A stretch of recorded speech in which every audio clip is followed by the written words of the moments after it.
আরে আপনার কোমরে মনে হয় বেশি প্রেগনেন্টের চাপ পড়ছে না? কি কর আপনার হাতেও তো মনে হচ্ছে যে বিশাল প্রেগনেন্টের চাপ পড়ছে। ব্যথা পাইছেন না? প্রেগনেন্ট হয়েছেন বেশি বেশি বুঝতে পারছি।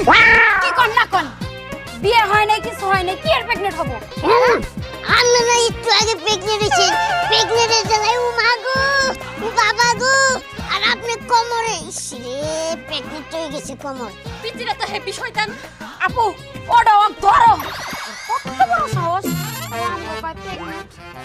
জীবনে কি বিয়া শাদী হইব আমগো? বদনাম করে হালাইছে আপু। ওঠো। কি কইছস? আমার নাকি মান্দা প্রেগনেন্ট হইছে। আবার তোর কয় হাত প্রেগনেন্ট হইছে। কি দিয়ে কি কয় একটুখানি মানুষ আমাকে কি বিয়া হইব আর এই কথা জানলে? কি গন, আপনারা এত তাড়াতাড়ি প্রেগনেন্ট হয়ে গেলেন? আপনারা তো দেখে আরো বেশি বড় প্রেগনেন্ট।